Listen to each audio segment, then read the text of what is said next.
Hi, I'm Jennifer, and welcome back to the Krewe of Japan podcast, a weekly podcast where we take you on audio journeys through Japanese culture. Welcome back to our podcast. In this episode, we'll be diving into video games as a means to learn Japanese. Reading is a big part of language learning as a whole, and that's no different when learning a second language.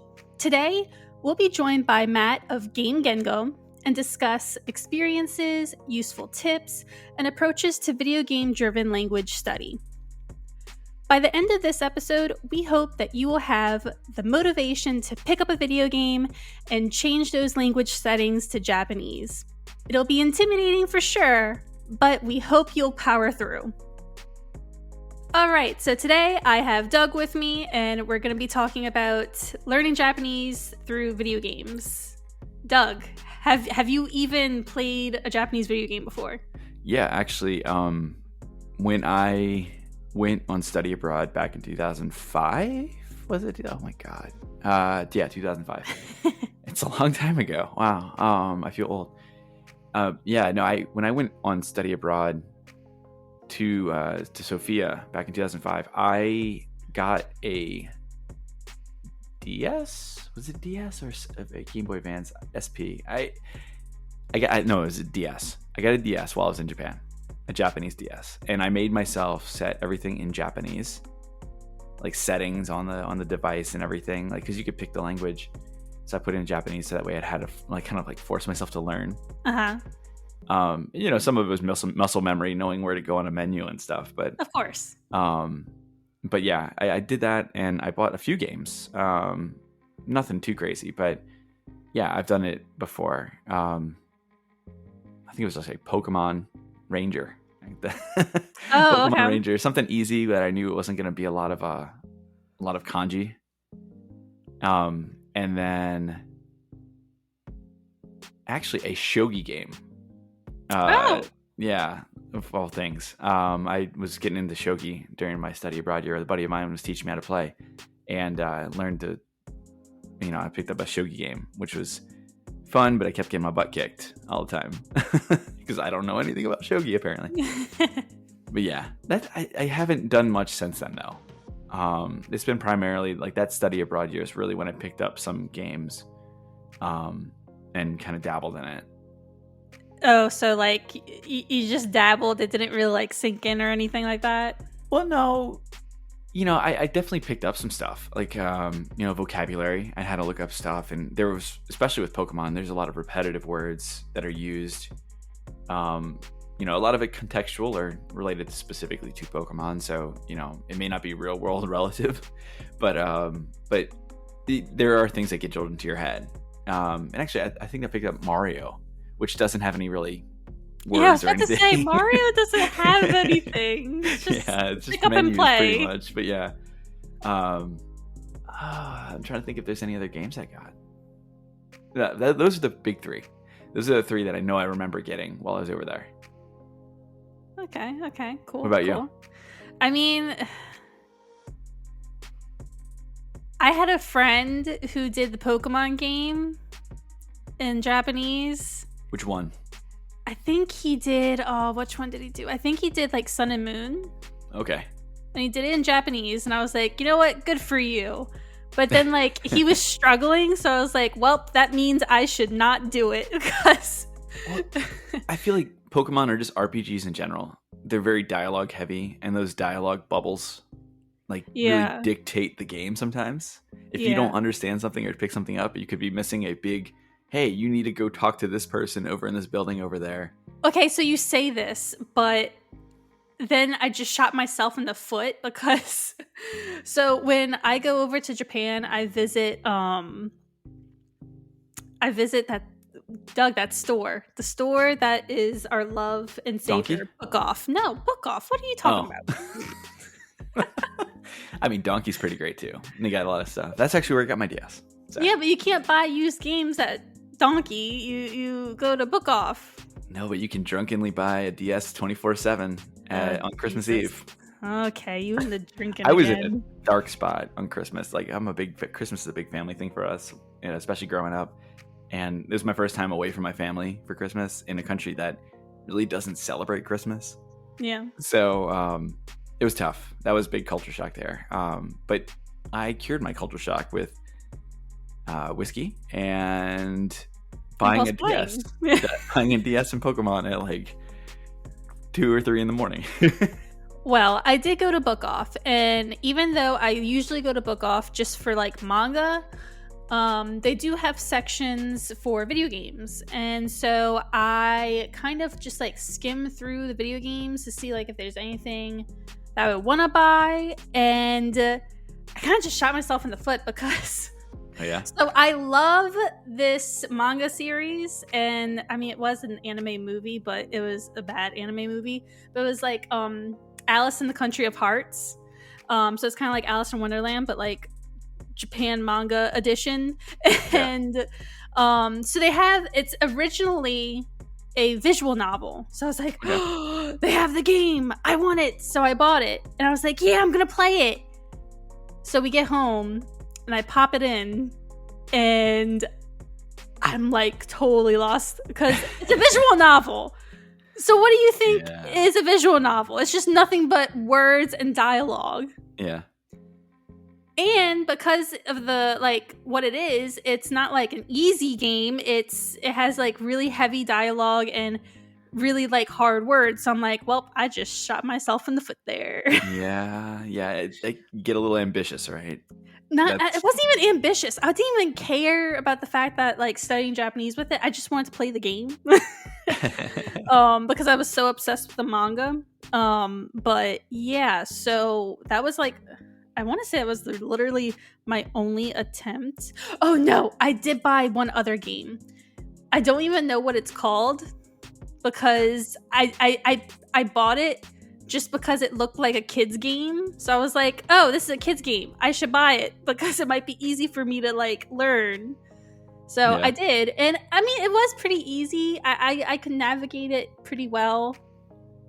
But I don't think I learned anything from it, honestly. Yeah, and I feel like kids' games are like it's a double-edged sword because they may have simple Japanese that's in there, but there's a lot of like nonsense Japanese, like words and names, like sound effects. I mean, not that sound effects are bad because there's a lot of onomatopoeia sounds out there that it would be nice to know.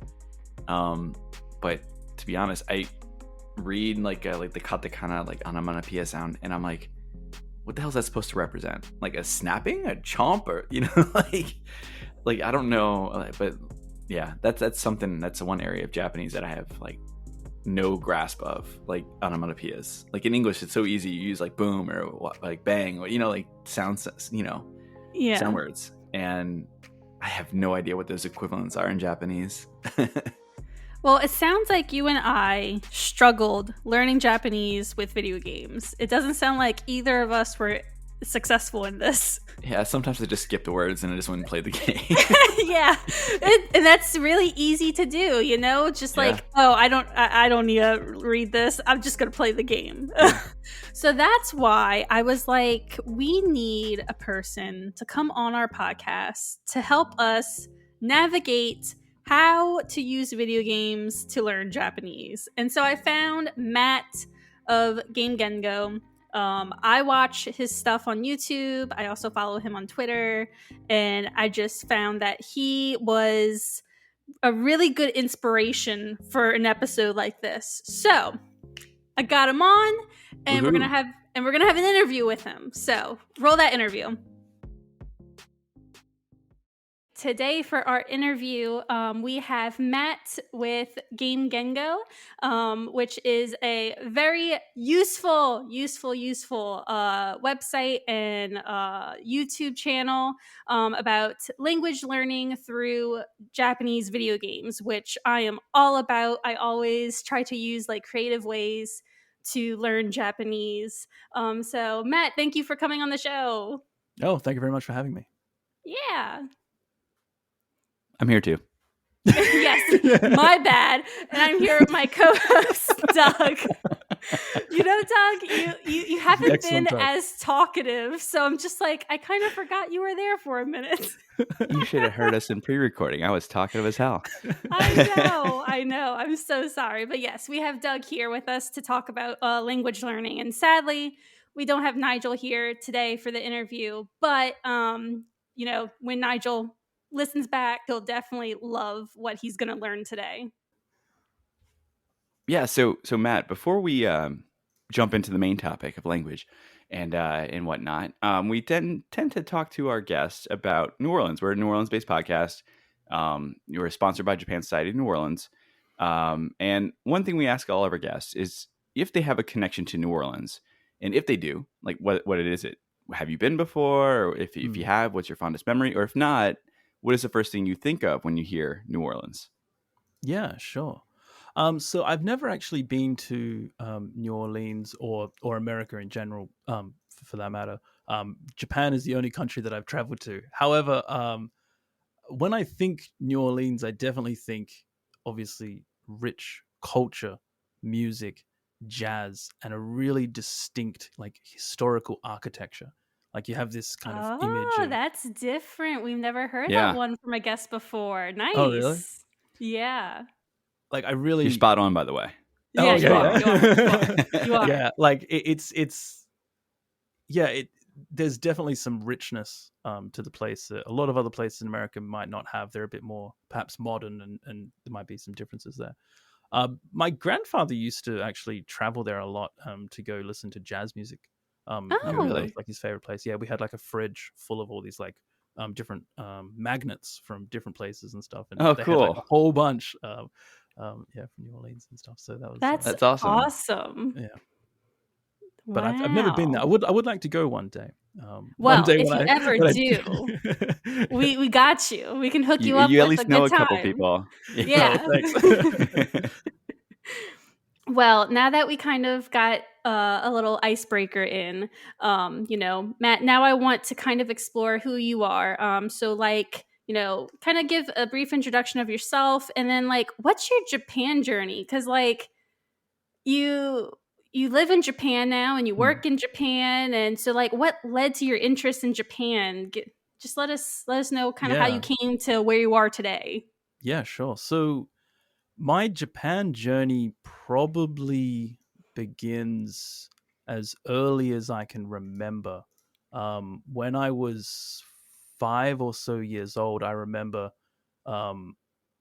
we always had these like old video games all around the house. I remember my first computer was a Commodore 64, which is like a black screen with green text, and you have to type in commands for everything. And I used to watch my older brother play Street Fighter 2 on the Sega. And I always wanted to play, but he always told me, like, I'm too young to play. I wouldn't understand how to do it. And so I took that as a challenge to kind of learn how to play. And I actually, at that time, at around 5 years old, right, 5, 6, I actually learned how to play Street Fighter, and also how to record me playing Street Fighter on VHS, and how to like plug up the tape so I could record and stuff. I remember And that. yeah. and that was kind of the beginning of me being interested in video games, which eventually led to me being interested in Japan, when I kind of figured out much later now, skipping, a decade or so later, around when I was, I don't know, maybe 13 or 14, I just kind of realized one day that every single thing that brings pleasure in my life, things that I love, things that I look forward to, things that I want more of, everything that kind of brings me joy, almost everything was in some way from Japan. Even things I didn't even know had a connection, right? Like my favorite snack was this snack called sakata, and it was just a really thin senbei, which is like a Japanese rice cracker. That was my favorite snack growing up. I loved, Dragon Ball and Pokemon and typical stuff, but Final Fantasy and things like that, and Sonic the Hedgehog, and just everything really, in terms of my favorite historical characters were the samurai, and like everything was connected in Japan in some way, and that ultimately led me to decide to both come to Japan and then eventually study Japanese. Yeah, That's great. yeah. So when coming to Japan, Mm-hmm. like how did you come? Like, was it through like a study abroad, or was it through work, or how did you? What was your first encounter with Japan in terms of like actually stepping foot into the country? Yeah, so around 2010, when I was around in my early 20s, I remember I was trying to figure out like what to do with my life, and I couldn't Aren't we figure out. all? Yeah, and I couldn't figure out the direction that I could go, that I wanted to go in, and I was always kind of, I was overwhelmed with thoughts about what direction do I want to take my life? What life am I going to be happy with? What do I want? What would be the best thing for me to do? What would be the best for my future family? What would be the best for all kinds of things, right? And that stress kind of got a little bit too much for me. And eventually I just went, screw it. I'm going to get on a plane. I'm going to get on a plane, stop being Mr. What If and make all these, kind of overthinking everything. Let's just get on a plane, go to this country that you've loved your entire life and check it out. And so in 2011, I was never spontaneous. This is the first spontaneous action I ever did in my life. I was always Mr. Worrywart. I got on a plane to Japan. I actually met my friend, who was at the time my best friend in an online game, World of Warcraft. Nice. I met him at the airport in Australia, and we went to Japan together. I was actually going to go by myself, but he came with me because he was like, "That sounds awesome." Was that your first time meeting him in person? Yeah. That's awesome. At the airport, yeah. Yeah, he could have been a serial killer. Luckily, he wasn't. I did talk to him for about, I don't know, four or so years online. So like I knew he wasn't like a psychopath or something. Yeah. But yeah. So anyway, this was a really long burn, right? yeah. It was all the plan all along.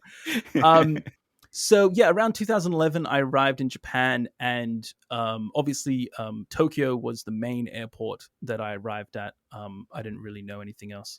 That was just the one place. But I knew that I was also interested in going to Kyoto. So I arrived in Tokyo, and my plan was to spend the first half of my trip. I was actually going to stay there for a couple of weeks, and I was going to spend the first week or week and a half in Tokyo, and then the final part in Kyoto. I actually arrived in Tokyo and immediately wanted to leave. I always love the nature, right? I'm not a huge city person. And so when I arrived in Tokyo, I was like, whoa, it's very gray and there's wires everywhere and it's very kind of suppressive. You know what? Let's go to Kyoto early and let's just check that out. And if it's not cool, we can come back and explore Tokyo after. So we spent one day in Akihabara just because it's the video game place, so check it out. Yeah, and that was fine. And then we went straight to Kyoto. And the second I was on the Shinkansen, heading into Kyoto, I was just like, I love this place. I love Japan. And so that was kind of for me the moment that I arrived in Japan was when I headed to Kyoto Tokyo on the Shinkansen. Yeah, got out of Tokyo and yeah. But that's awesome because I kind of share that sentiment too. Every time I arrive in Japan, it's like, okay, avoid Tokyo at all costs. Yeah. And I usually do stay in Kyoto a lot. Like Kyoto is kind of like my hub, and then I just travel around. So I totally understand that. Yeah, the feeling. Yeah, it's a really, really nice place. It is. It is. And my study abroad, I did a year in Tokyo. So I lived in Tokyo, and I can totally relate to what she said. Like the feeling of arriving and just seeing like this metropolis, like, like just overwhelming you as you're taking the train into the city, and you see more and more buildings and more wires and more trains converging on one another, like into stations at Ueno and wherever else. I forget the other name of the station.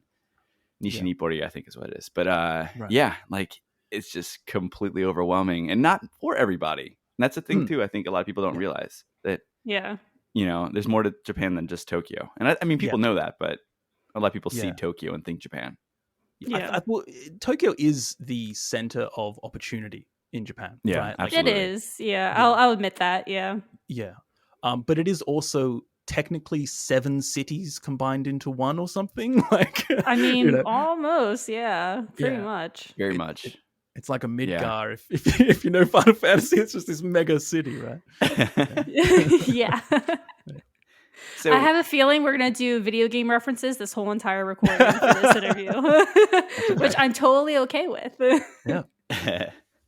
so like what's you brushed or you touched on it briefly earlier, that you wanted to start learning Japanese and whatnot. At what point did you start studying Japanese? What is your relationship with the Japanese language? Like what made, like obviously your interest in Japan drove some of that to there, but what was like, hey, I actually want to start like reading and speaking the language that I'm like interested in the country of, that country. Yeah, absolutely.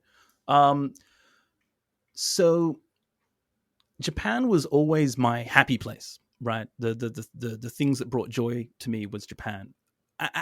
When I was younger, I thought that was just a fantasy. And so I was Mr. Responsible when I kind of suppressed those feelings. I was like, no, that's just fantasy. Yeah, it makes you happy, but that's not real life, right? I didn't realize until later I could make it real life. It was only until I realized that Japan was my future, and this is definitely where I want to spend the rest of my life and, grow myself and everything, and, grow my life.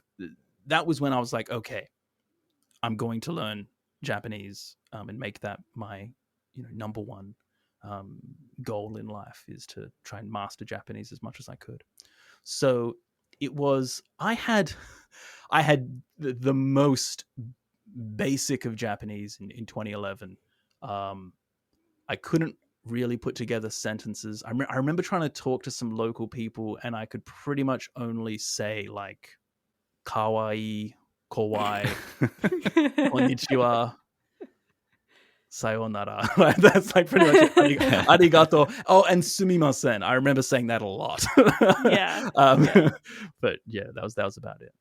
So it was when I decided that, yeah, I wanted to spend the rest of my life in Japan. That was when I shifted my entire aspirations to mastering Japanese as much as I could. That's awesome. Yeah. And so did you have like formal classroom learning after you came to Japan, or I mean, it sounded like you just kind of did some self-study, right? Yeah. For the most part? Okay. Yeah. Did you end up taking formal language lessons or anything like that? Yep. Yeah, I did. I kind of put my feet in all the different ways of study, and kind of got a feel for as many different types as I could. That's great. So in the very, very beginning, I remember before I did any formal studies, I started with video games. So I remember I tried to play like Dragon Quest 9. I remember trying to read some Dragon Ball manga. I remember trying to play Final Fantasy 7. And I even played, there was a game on the DS. My Japanese Coach, I think is what it was called. Oh, I know that game. Yeah. I know that game. and I used to use that to study Japanese. And that was my very, very beginning point. And that was when I realized that like it's too overwhelming. I needed some help. I needed some structure first. And I could just like go through the textbooks, or I could actually just take classes. And I figured that classes would be the right move, because then I'd actually I have to study university anyway in order to move to Japan. So let's major in Japanese while we're at it, right? So then I majored in Japanese at university for not the reason for career, but just to improve my own Japanese. Hey, whatever works, right? Because I feel like being able to speak the language opens up more doors in Japan than just like if you went in with a business degree, but you can't speak the language or something like that. Yeah, I feel that way too. Yeah. Like ultimately, it would be better if you had a double major in business and Japanese.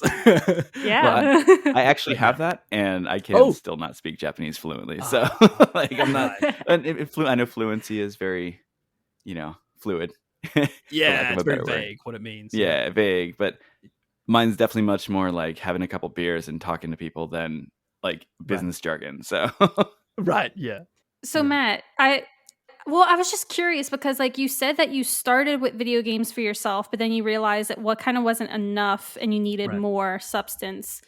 Yeah. So, my question right now is like kind of like, I would assume you don't, but like, do you recommend video games as like your primary source of study, or do you like see it as more of like a supplement source of studying Japanese? I believe it's difficult. It's a difficult question to answer because I know. I'm actually trying to attempt to make video games something that you could use as a main I platform. know you are. However, if you didn't have people like me trying to do that, it would be very difficult to have as your main, right? Because where are your explanations? Right. It can get quite overwhelming. That being said, though, if you had the right approach to playing video games, I think you could very well use it as a primary. But I think for the general population, using it as a supplementary is going to be probably the best thing for most people. Yeah. No, and that's great because sometimes people absorb things differently. Media, it could be video games that helps them understand something better, or it could be books, or it could be magazines, it could be watching movies. We've had a couple of other guests on in the past. Last season we had Daniel Morales, who helped us talk about learning Japanese and upping your language abilities through literature. And season 1 we had Matt vs. Japan on, and he helped us talk about like immersion learning and learning it, basically just kind of immersing yourself in like watching TV or shows or whatever, movies in your target language. So were there any other types of things that you used to try to like help elevate your Japanese level, whether it was in the beginning or along the way? Yeah. So after trying to use video games and finding that quite overwhelming, right? Spending 30 minutes on one dialogue box, and I realized I needed more context. So I started learning at university, but this was my personal experience, but I found it very slow, almost frustratingly so. If it's something that you're wanting to major in, it's way too slow. I think the first year was just hiragana, katakana, and maybe like I don't know, like maybe 50 kanji or something. Yeah, that sounds about right. Yeah. Yeah. For a whole year, it really isn't that great. So at that point, what I then did was I realized that university wasn't going to be enough.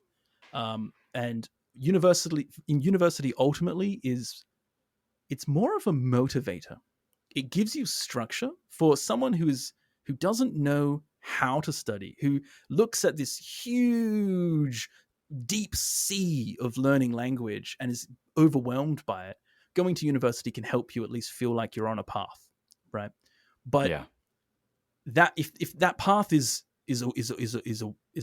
one type of path, it's designed to best fit all, but that doesn't mean it's going to fit you best. And for me personally, it didn't. So I had to find other ways to supplement university study.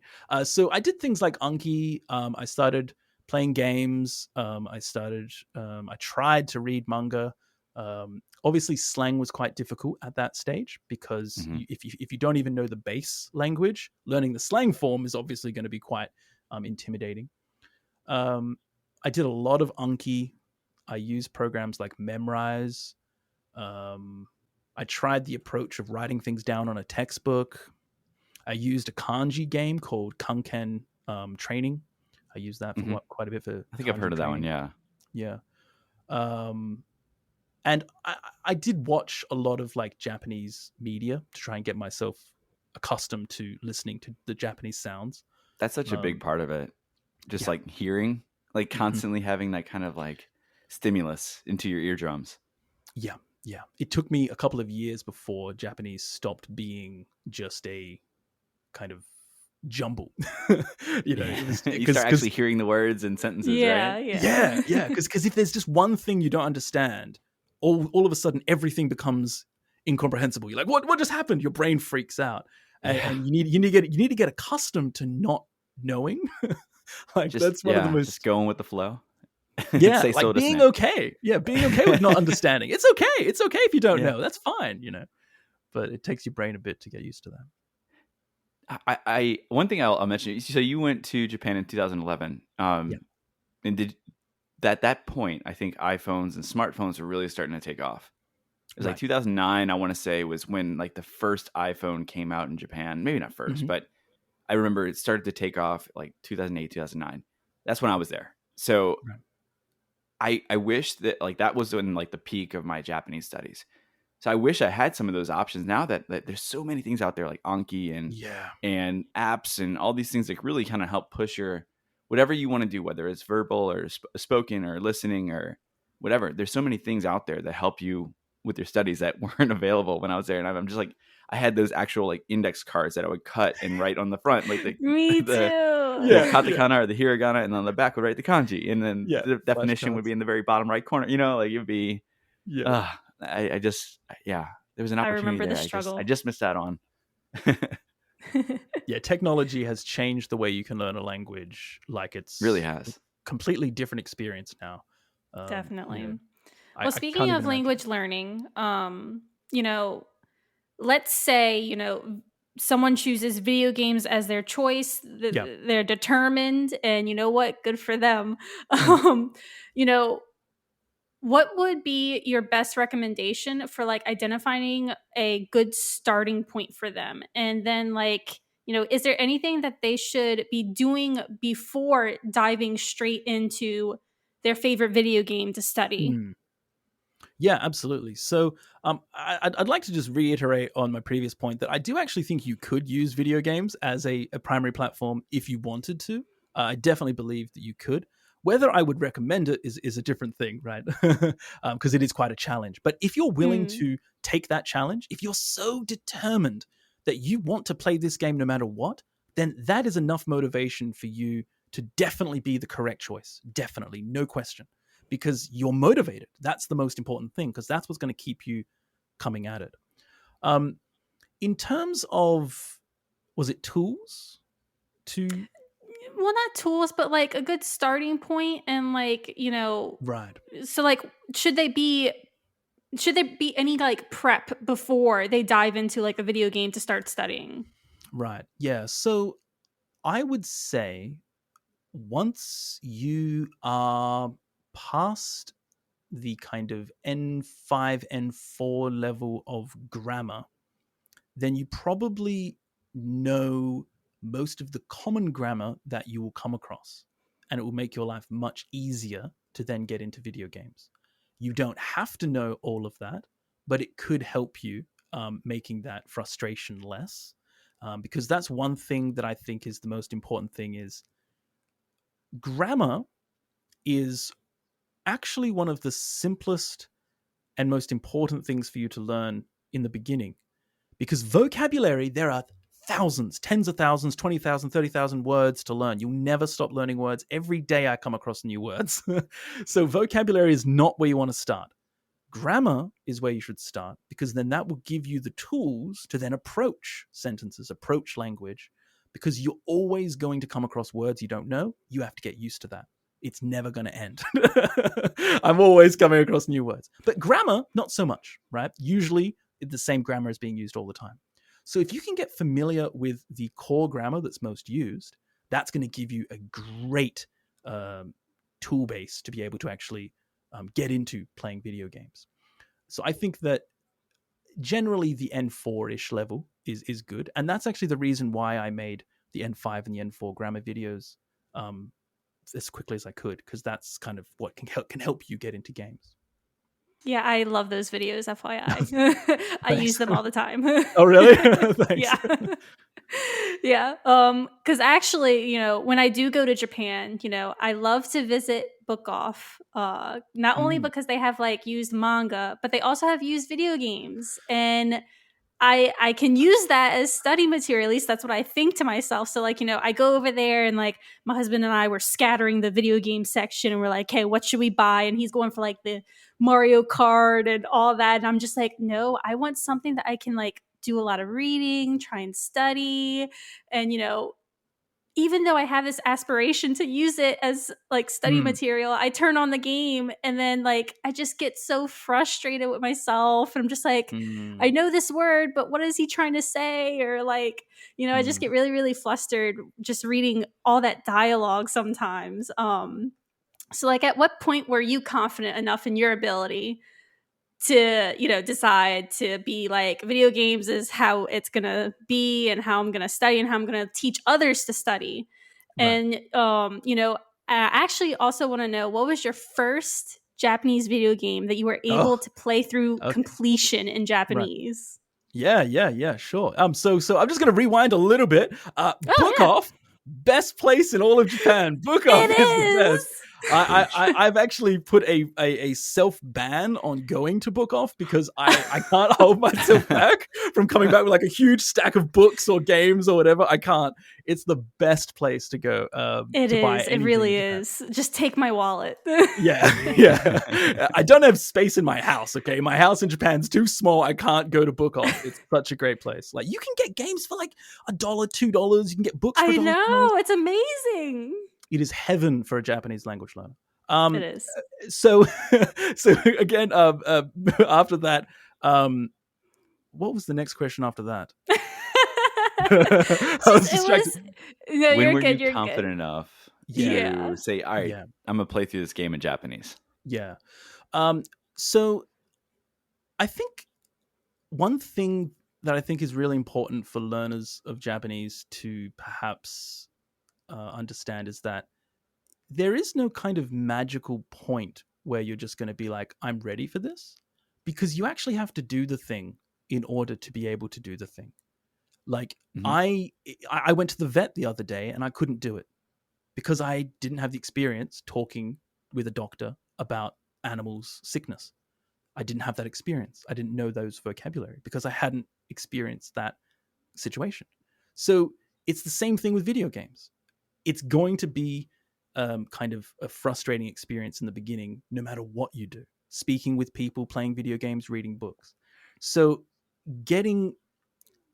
personally, I think getting tools to help you overcome those challenges and make it as less frustrating as possible is what can help you get ready. And so that's actually what I did. So I did study a lot. I studied Anki as much as I could. But even at that point, even after I think I studied, maybe 4,000, 6,000 vocabulary or something on Anki, I still had difficulty playing video games. So what actually helped me be able to play video games was just getting through my first game. That was the most helpful experience. Same thing with getting through my first novel. Getting through that first one, once you go through all of the challenges, the frustrations, all of that, by the time you get at the end of it, you'll be at a level where you're now beyond that. You're not going to have those same frustrations anymore, right? And it's just going to keep on getting easier and easier the more you do it. So that's why I believe the most important thing is the tools that you have to help you. So I started in the beginning trying to play Final Fantasy VII, and then I decided that was going to be the first game I was going to play. So what I did was I was playing the game in Final Fantasy. I was playing the game, and I used to look things up. I used to like write down the kanji in my mobile phone and look things up. And that was really, really frustrating, right? Because you're like, I'm sick of this. I can't find the kanji. I'm wasting 5 minutes. I don't want to do this anymore, right? There's all these kind of things that can cause you to get frustrated. What I found that really helped me was finding a game script. That is what changed my life. Because if you can find a game script of a game that you're interested in, or if you can even find just a game that you're willing to play that has a game script, use that as kind of training wheels to help you through the first game. Because like you said, there's some great technology available now. And you can use things like browser add-ons like Yomi-chan, 1010, all these kind of different browser add-ons to instantly highlight a word and look up the answer. So what I did was I played Final Fantasy VII and I would read along with the script as I play. And that kind of helped me get over those initial, I don't understand, what's going on? Because it was kind of like having training wheels, right? I didn't immediately try to ride the bike. I rode a training bike first. And I did the same thing with my first book. I read my first book on Kindle, and I used to just press the buttons and like read, highlight, press the button, and it would tell you the definition. And that helped you get that experience in order to read. And then by the time you get, it's really frustrating and very overwhelming. But once you get past that first one, all of a sudden, I can do this, right? It's no longer frustrating. So I think find tools that's going to help you get over and get through your first challenge, and you'll definitely be at a good point after that. Yeah, that's a great point, because of what is it? I think it's Google. Like, I don't know if it's Google Translate or a different app, but we had like a Japanese TV show on our TV here, and there were kanji on the screen. And my parents were over, and I was just trying to show off. Like, I was like, oh yeah, I know what this means. Like I actually studied. Like, look what college and living in Japan did for me. And blah blah blah. But like, you can take like your camera and like kind of hover over the words, and it'll highlight and translate it on your camera. Like, it'll like pick up the word and then do an instant translation, tell you in English. Not that I need to necessarily see it in English to understand what it is, but like, I just couldn't read the kanji at that point. So, but like, it does that, and that technology is available. So if you're playing a game on your TV, you could just do that with your phone, and like, I'm sure there's apps to do like kanji to kanji to hiragana, or kanji to English. There's things that can help you do that. Nowadays that wasn't there, and again, it's so amazing, because I always see like the little like barcode or picture thing on Google Translate, but I never tried it. And once I did, I was like, holy crap, this is cool. Yeah. I actually just found that out. One of the members on the Discord, Game Gengo Discord, we were talking about this like new technology that we found. Like, have you heard of Google Lens? Yeah, maybe that's what I was using. Yeah. Google Lens is now on your browser, on your computer. So you can what? actually go to Google Lens. I think you need to go on Google Chrome in order to use it. But you can drag an image from your desktop onto the web browser, and you can instantly read all the text. And it is insanely accurate. Okay. I'm searching for these tools. This is the most accurate one I've ever found. I tested it as much as I could. I tested it on games that had really difficult to read text, retro games that had really old 8-bit texts, and even manga that had really handwritten writing.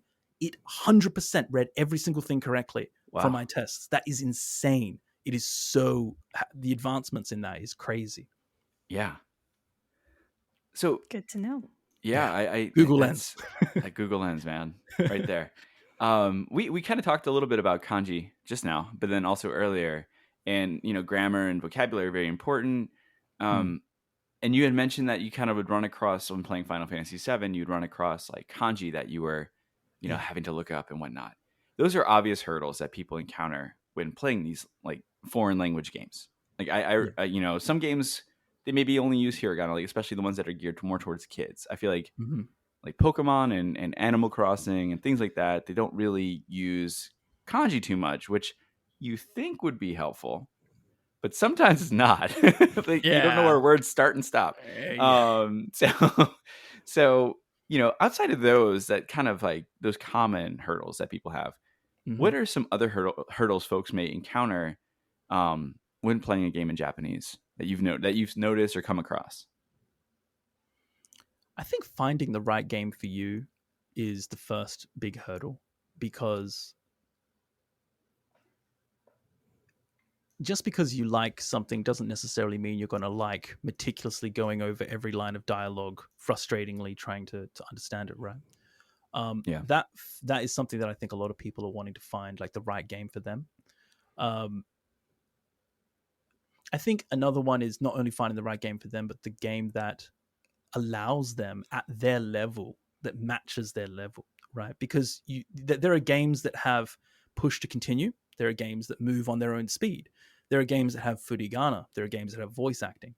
There are games that when you press the pause button, it has a transparent screen, so you can still read what's happening. So you could press pause in a cutscene and still read it. But there are other games that you can't.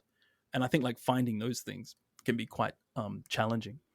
I didn't even think about that. Yeah, I never considered that. You just opened up so many like questions for me. Oh my gosh, I never thought of that. Like, did you ever have issues with, like you mentioned slang earlier when you were early learning stages? Like, slang is tough because you read it, it's not always going to be in the dictionary. And sometimes it's contextual, like slang, there's, or dialects from different parts of the country that maybe characters will use that are unique to Osaka or Hokkaido or Aomori, or like different areas of the country. Absolutely. And people who are native Japanese speakers will understand and pick that up as they're playing the game. But as a foreign learner, that those dialects, it kind of flies over our head, and we're like, what the hell? Like, what is Wakata hen? Like what is Yeah. like what is this? I can't find it in Yeah. the dictionary anywhere. So like, is that something you kind of ran into as well? Like when you're in like kind Absolutely. of early stages learning? Absolutely. I think that's probably the most difficult thing that I came across, because when you learn Japanese, for some reason, I don't know why, I guess there are reasons that make sense, but I don't see it as very useful. But Japanese at schools and in textbooks always teach you the must form first. And that is the most complicated. It would be much simpler to teach you the dictionary form first, because everything evolves from that. It doesn't evolve from the must form. The must form is an evolution of the dictionary form, but we're taught that the must form is the beginning. I think that kind of complicates things for learners, because then you have to move like 3 steps back just to get back to slang language, right? Which can get quite difficult. But slang language and dialects are definitely some of the most challenging language for learners, because there are no great resources really for them. I have actually been thinking a lot lately that I'd like to cover more of them in some videos, and actually make some videos on slang, as well as, for example, the Kansai dialect that you just mentioned before. Yeah. I was just about to say that for you. I was Mm. like, you're in Kansai. You should be doing like Kansai study. I am actually collecting a spreadsheet of every Kansai character that I come across when I'm collecting footage, and I'm like collecting, kind of slowly building a huge video. But I'm just trying to figure out That's whether I awesome. should do it bit by bit, or whether I should release like a huge Kansai Ben video or not. But back to the question. Yeah, it's really, really difficult, and finding the answer is the hardest part, because when slang, there is no kind of dictionary definition that you can find so easily. You kind of have to maybe find like high native people that write explanations or something. And then same thing with dialects. Sometimes it's not clear that it even is a dialect. So that can be quite challenging. Actually, one game that's most recommended to beginners is a game called Ni no Kuni. And that game, yes, it has voice acting. Yes, it's beautiful Ghibli game. Yes, it has Furigana voice acting. It seems to be very approachable, but then your main sidekick is literally an Osakan comedian who speaks in a very, very, very strong Osaka dialect. Like every second sentence is super strong Osaka comedian dialect, and that's a huge challenge. Yeah. Do you recommend? I'm trying to make sure I'm not jumping ahead on the question here. Yeah. But like, there's like fantasy games, and then there's like real world kind of stuff. Like That's like a good question. Yeah. that's like Yeah, kind of really great. a hurdle as well, because like you mentioned, like when you went to the vet, there was a lot of vocabulary you didn't know because you had never been in that experience. And I feel like sometimes that same thing with fantasy, but fantasy creates its own vocabulary, like Pokemon and all those other, those world building games. They have their own like words that you make up will never use outside of that game. So I guess how have you kind of jumped that hurdle too? Like, at what Yeah. point did you realize, oh, you know what, this word really doesn't mean anything outside the context of Pokemon? Like, Right. like this word, I don't even know. I can't even think of an example, but Yeah. you know what I Yeah. mean? Like, Oh, yeah. absolutely. Yeah. Yeah. That's a great question, because it is something that a lot of people don't think about, right? That people, I know a lot of learners feel like if they just study that Anki deck that has the top 6, 8, 10K words or whatever, they're going to be ready. Everything's going to be easy now. They're going to jump into media and it's all going to be nice and smooth. And then it's not, because you didn't study the right language.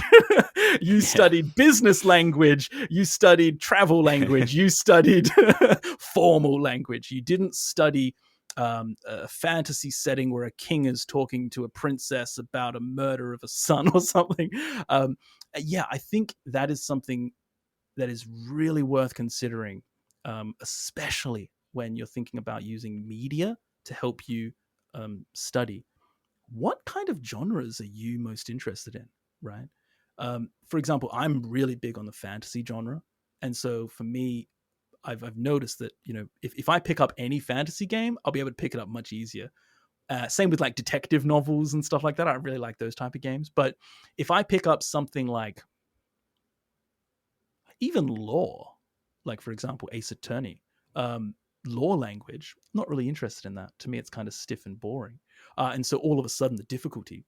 And you would think that, hang on a second, I've been studying Japanese for 10 years. That should be easy. It's not. No. You need to do it in order to, be able to do it. And especially with those like dialogue driven games, right? Like it's kind of, they're bouncing off each other, so it's very natural and flow. And sometimes the reply may not house all the same words that, if the sentence was living by itself, they may add a few extra words into it to kind of build it into a proper sentence. But in a reply, it may be 100% contingent on the initial question or the initial sentence that they're replying to. Yeah. So it's a lot of context driven stuff too when you have those like dialogue games with vocabulary. Absolutely, yeah. So I think it's a really good idea to, if you're wanting to learn as much language as possible, actually having a variety of different things learning from is really going to benefit you. I don't think it's a good idea to just study with the textbooks because you're not going to get most of the language. But the same thing, I don't think it's a good idea to just study with Pokemon because you're not going to get everything else, right? I think finding what you're interested in and getting a really nice balance of as many genres as you can is going to give you the most development in your language ability for sure. Well, I actually have a question because you kind of hinted at it, it sounded like. So I want to kind of like go back on it. And, for people who are trying to use video games to study Japanese language, what recommendations would you make for like video games on each level? So like what video game do you think is the best for beginners? What do you think would be the best for intermediates? And what do you think would be the best for advanced learners of the Japanese language? Absolutely. So each of those levels require a different approach. So if you are a complete beginner, obviously, no matter what native material you use, it's going to be challenging, right? Because there's so much you're not going to know. And you're likely using most of the foundation that you have on very textbook formal language. So you're going to be even more out of reach. You're not going to have any connection with how kids talk, how Oba-chans and Oji-chans talk. There's going to be so much that you're not going to understand. So I don't actually necessarily believe that there is a game that is just great for beginners just because that's what it is, because it's still aimed at native speakers, and native speakers are going to know so much stuff that's not taught in the textbooks. So I think finding a game that has the right tools is what's going to help you the most. And so for me, without question, find a game that you can progress at your own speed, push to continue. Make sure it has furigana if possible. Voice acting is going to be amazing if you can. And then the last thing that's just amazing, God tier, oh my God, the God's sun is shining on you. If you can find a game that has a chat log to be able to actually reread past sentences and replay the audio. So for a beginner, you're wanting to get as much of those as you can.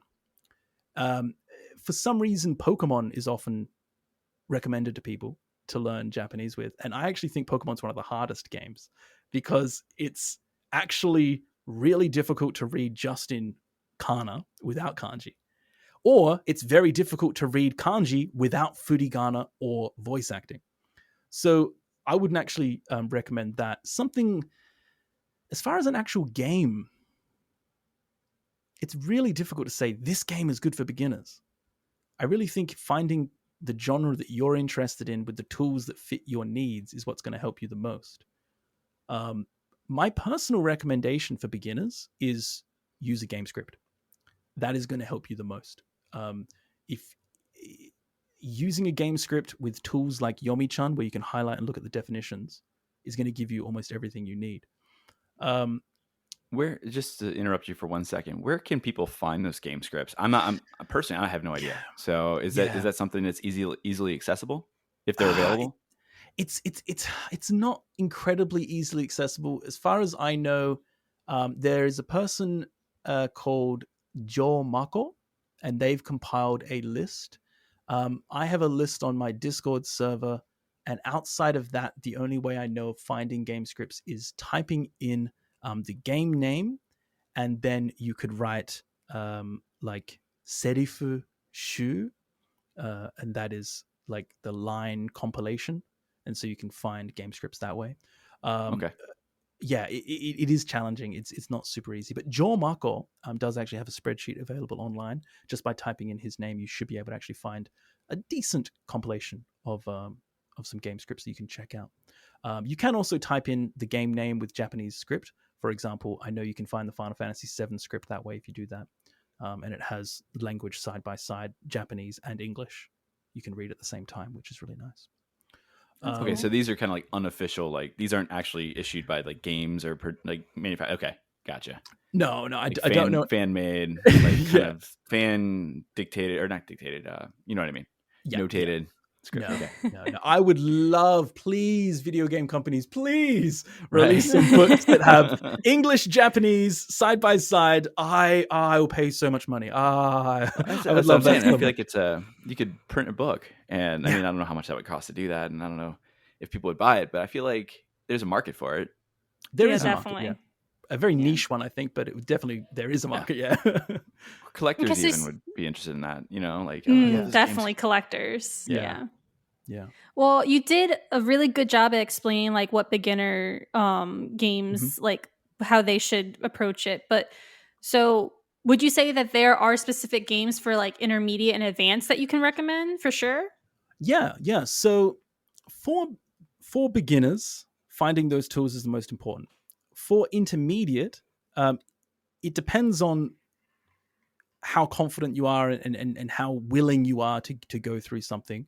But I would still recommend for the intermediate person to still try and get as much of those as you can, furigana, voice acting, game scripts, if you can, or something that you're passionate about. Like, for example, if you're really into... What's something that doesn't have a game script? If you're really into... I don't know. Final Fantasy 14 online. Okay, let's say you're really into Final Fantasy 14 online and you spend a lot of time on that, right? That's a really popular game. That doesn't have a game script, right? I think once you're at the intermediate level, it's definitely a good time for you to start exploring the things that you're really interested in. I think at the beginning level, you should just try and get your first game down if you can. Right, just try and use as much tools, as much training wheels as you can to give you that experience. Right. Then once you're at a high level, then it's maybe time for you to explore a little bit with a little bit more advanced frustration, trying to do it on your own. Again, though, the tools are going to be what's going to help you. As far as an actual game goes, it really depends on your interests. I could personally say I think you should go play 13 Sentinels because that's an incredible game. It has voice acting, it has replayable audio, it has chat logs. It's so pretty, it's so interesting. But if you're not really interested in kind of sci-fi, anime, art style, then you might not like it, right? I love it. I think it's one of the best games ever made. But is it going to be the best for you? I can't say that. Yeah. So that's why I really feel like tools is the most important thing. So at an intermediate level, you should start looking at how you're going to look up kanji that you don't know. So just like you said before about using your mobile phone, you could use your mobile phone to look up things with your phone. I wouldn't recommend the method you mentioned with the photo, like instant translation, because that's kind of like just getting the answer, but not really getting the learning process. Yeah. But if you can get something that can give you a text form of the kanji, that's the most beneficial. There is actually a program on your computer that you can get called Kanji Tomo. That's pretty cool. It can highlight over things.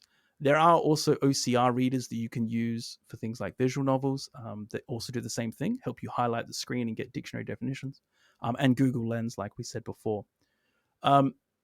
But at an intermediate level, if I had to say a game that I would recommend, 13 Sentinels. There is a detective game on the Nintendo Switch That's a really good one as well. That also has furigana and voice acting and push to continue. So it's something you can really take at your own pace. Yokai Watch is pretty good. But Yokai Watch does have a little bit more challenging with some of the slang because it's based around kids and kids use a lot of slang. And there's a lot of puns as well that might go over your head, but it's definitely a fun one. And Ni no Kuni is also great, but you got to watch out for the Osaka dialect. Just try and maybe ignore that for the time being and just have fun. So would you say for like advanced learners, it's kind of like a free range, like go for it? Or would you say like there's one game that like you feel would be challenging enough for advanced learners?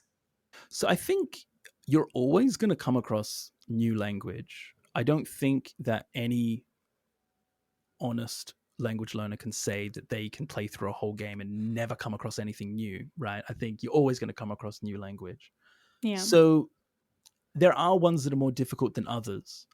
For example, one of the games that came out recently that I absolutely adore, and it's got all of the tools that I mentioned, Triangle Strategy on the Nintendo Switch is, oh my god, I love that game so much. It has voice acting, push to continue. It has a chat log for the entire game, so you can replay the audio whenever you want. But it's set in Game of Thrones world with dukedoms and kings and queens and traitors and merchants and things like that. Obviously, quite more difficult language, right? Yeah. It's the same thing for advanced level students. You would be perhaps able to more approach those things, but you're still going to come across stuff you don't know. That's just a natural part of learning a language, especially something as deep and as rich as Japanese. Unless you have something like 50,000 words under your belt, you're probably gonna come across new language. Recommended for advanced level students, though. Yeah, I guess you could just go on a free range with things that you're interested in. Again, the tools are what's going to really help you overcome your challenges. I think there's no need to do things on the difficult mode, right? Nowadays, with all the tools that we have, you can look things up with stroke order, you can take photos, you can do that kind of stuff. So utilize that and it will really help you. So which game do you feel challenged you the most in like the past, like let's say like last few years? If you had one game that really challenged you, that made you really kind of like made you want to pull your hair out, like tough to work through. Do you have something like that? A game that really challenged me recently. Hang on a second. I'm just going to have a very, very, very quick look at my library. The one that really gets me is when font is difficult to read, or when there's a lot of katakana. When characters speak in just katakana, I hate that so much. That's the only time I'll skip something. When like a pirate or something, just all of a sudden the whole sentence is in katakana. I'm like, I don't care what you're saying. Yeah. I don't care. It's not that important. What's something that's really, really, really, really difficult? Actually, I've been playing Nier Replicant lately, and it's difficult because the story itself is so difficult. The story is so convoluted and it doesn't quite tell you the whole picture, and you have to pick up a lot through what's happening. And then doing that from a language learner's perspective, it's actually been quite challenging. Like I finished it and I'm just like, wait, what happened? And it was quite a bit that kind of went over my head. Metal Gear Solid 5 can be a bit challenging with all of the military speech. So for you though, it like comes back to the depending on like the language used, and if you're not familiar with the context or like that jargon, maybe that goes with the genre that you're playing or attempting to play. It kind of comes down to that. And then sentences of katakana, like, which I totally feel because I just read it out slowly.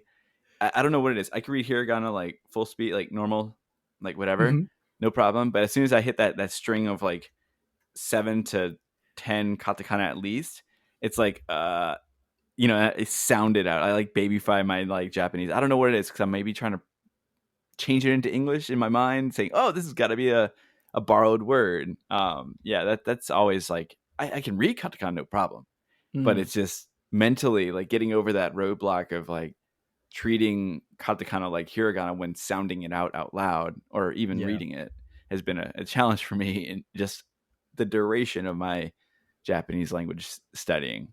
Absolutely, yeah. I think games that don't have voice acting have probably been the most challenging to play. More so because it doesn't hold my attention span quite as easily. I think I've been a bit spoilt with all of the wonderful voice acting that we've had lately with video games. I try and go and play back like the old school Final Fantasies, and like I love Final Fantasy. It's like one of my favorite genres, but I'm just like, oh, you could voice act this. Come on, like why? And like Pokemon, another one. It's pretty hard to get through it because you're like, more text. Yeah, it can get a bit dull. I get like that in English with Pokemon sometimes. It's like, stop talking. I don't care. Move along. I want to catch Pokemon. Just want to go catch some shit. Yeah. So I had one more question for you. A big part of like learning language is like making mistakes and learning from them. And that's kind of sometimes your best teacher, and this doesn't necessarily have to apply to video games, but just in general. So like, what is it like? Do you have a time that you made like some kind of like silly mistake and that became a fantastic memory and something that you never forgot in Japanese? Yeah. So obviously I've made a lot of mistakes as you do when you learn a language. Yes. I've made all the typical ones, like I accidentally called a girl kawaii when I meant to say kawaii, and she got a bit offended, and I was like, oh no, I didn't say you're scary, I meant you're cute. Obviously, there's been mistakes. One that I could think of, I usually just let mistakes just kind of fly by. I don't really focus on them too much, but one that I remember that really stuck with me was I was studying abroad in Japan. I didn't cover that before, but I did actually study abroad for a year in my third year of university. I studied abroad in the Kansai region. And I remember I was talking with a friend in the computer room, and we're trying to be really, really quiet because it's the computer room and it's Japan, so even more so trying to be polite and quiet. But I remember we were working on one of my I was doing like a translation project. Like I was trying to work on writing a huge speech in Japanese and working on that. And I was going to do a big speech. And I was getting some help with my work. And at the time, I had been cramming a whole bunch of Anki into my head. That's how I spent that year and study abroad. I was just living on Anki like all day. I would wake up, start Ankiing. I would on the bus, Anki. I would on the train, Anki. I'd be eating food, Anki. I'd be talking to people, Anki. It was constantly trying to cram words into my head. Don't do that, by the way. It's really not a good idea. But that's what I did, and I learned all of this really formal language, but there was no way of me telling with context how useful that piece of language was. When you learn something as a flashcard, everything is base level, the same usefulness. You don't know how useful something is, and you don't even know the context that you need to use it in. You've just learnt this is another word for this. Okay. And then you try and use it, and sometimes you might lead some interesting situations where a Japanese person doesn't know what you're saying because no one uses that, right? A lot of language in Japanese is like that. So there was this one word that I learned to kind of join, right? To unite, which is ketsugo, right? And that word is an N1 piece of language, and it's not really used too much. I didn't know. I just thought it was like the same word that I was used to join something. And so this is a kind of chemistry word. You don't really use it. It's talked about when elements join together. But I tried to use it and say it, but I'd just been listening to my Anki flashcards, and there was a kind of formal news reporter talking, and they were speaking it with this nasal G sound. I don't know if you're familiar with the sound, but Yeah. I believe Dogen has done a video on it where the G can kind of go in a like Yeah. kind of sound, right? Yeah. I can't remember what it was called. Was it like bidai? Bidai? So I forgot what the I was just watching a Dogen video about it, but I forgot what it's called. But that thing, the nasally sound of the G, right? So I was trying to say the same thing. I was trying to practice using that nasally sound with the person. And so I said, talking about my essay, putting it together, I said, ketsunyo. And ketsunyo is actually a different word, something you don't want to say in the middle of a computer room. This means bloody urine. Oh my god! Yeah. So ketsu is with the blood, and then nyo is for urine. And they burst out laughing like so hard because I was like, "Let's bloody urine this." And they're like, "What?" Oh my god! Yeah, And, I just looked up the kanji for it. It literally is just blood and urine. Yeah. And I was so embarrassed. I was like, what did I say? And then I realized, because I knew the word, because I also learned that, oh no, what did I say? I'm so sorry. I didn't mean to say that. Because they were like such a pure person, right? Like I never would imagine saying such a dirty thing to such a pure person. And I was just like, let's bloody urine this. Oh no, I'm sorry. So yeah, I've never forgotten that. I would hope not. Yeah. So since that day, a good way to I've remember what never... bloody urine is. I've never the crazy used thing is like, when are you ever going to use that? Like outside of never. Hopefully never. Hopefully never. Yeah. Perhaps to a doctor if you're in trouble. Yeah. Hopefully not. At that point, you could be like, my pee has blood. Help me. Yeah. Wow. How we've kind of. Yeah. But since then, I actually have decided not to use the nasally sound. Good decision. Good decision. Like, I'm just gonna sound like I'll have a foreigner accent. That's fine. Yeah. But that was actually a consequence of using media that doesn't have any context. I was just I was listening to a broadcaster speaking broadcaster speech using the nasally G sound. And I thought that was useful because that's what I was studying. And then when I tried to use it, so not context, so people, context is very important.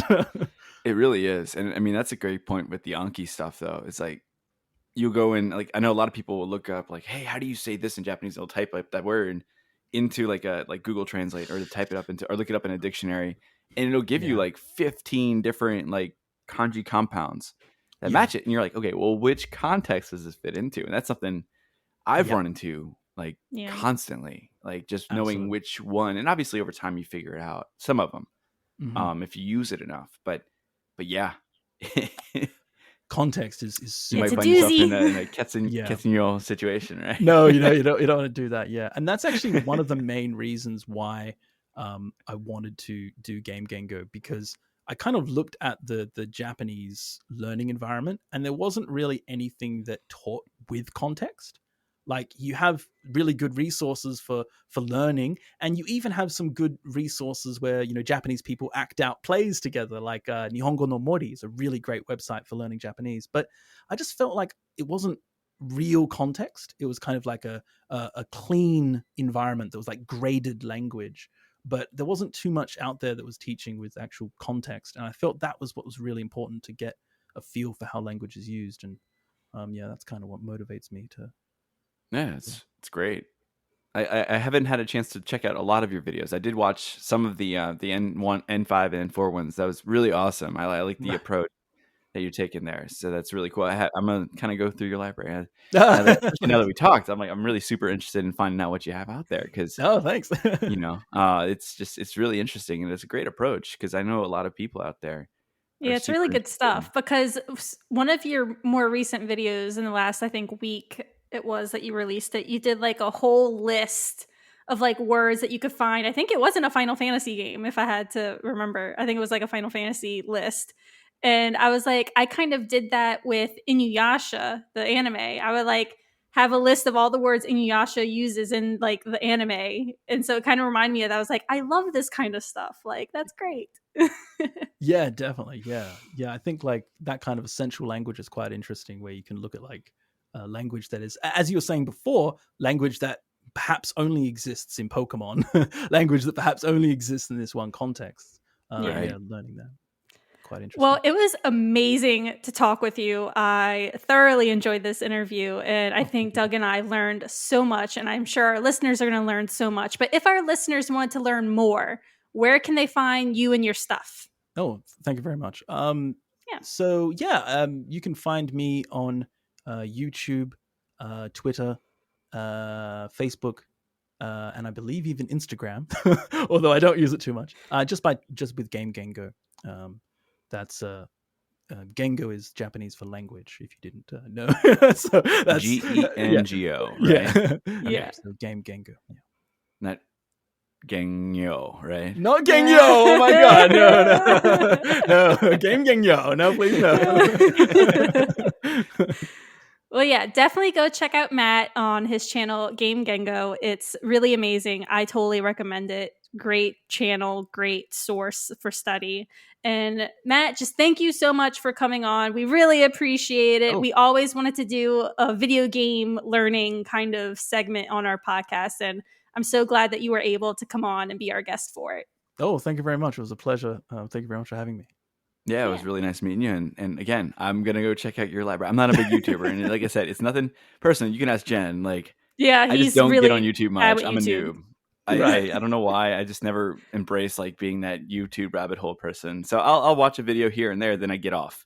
I don't like fall into the trap. I don't say trap, but I don't go into the YouTube algorithm of watching all these videos. So, but when I do find something that I really like, I do go and watch it. So I'm going to check out more of your stuff because it sounds super interesting, especially having talked to you here and learned a lot more. Thanks. I'll have to make a learn Japanese with Halo, and maybe that. Oh yeah, interesting. All you need to know is I can't even say the words I was saying on here because we try to keep it somewhat so we don't get the explicit rating on our podcast. Oh, okay, like, right. You can see my language. Yeah. I have actually used one example from Halo. There is a Japanese dub for Halo, which is really cool. But oh yeah, that's cool. Yeah. Well, yeah, thank you for coming on. We really do appreciate it. And I'm sure our listeners are going to love this episode. So thanks so much. Oh, thank you so much, guys. Thank you. And like that, this week's journey comes to an end. Thank you so much for tuning in to our podcast. In today's episode, we talked about using our love of video games to help us learn Japanese. We were joined by Matt of Game Gengo to help shine the light on how you can immerse yourself in language through video games and what approaches you can take. Bought any Japanese video games in hopes of using to learn Japanese? Pick it up and give it a playthrough. Maybe even consider switching your favorite video game to Japanese language. Give it a try. What's your favorite Japanese video game? Share with us on Instagram, Facebook, and Twitter at Krewe of Japan Podcast. That's KREWEOFJAPAN Podcast. While you're there, follow and let us know how you're enjoying the podcast. That's it for today. Until next time.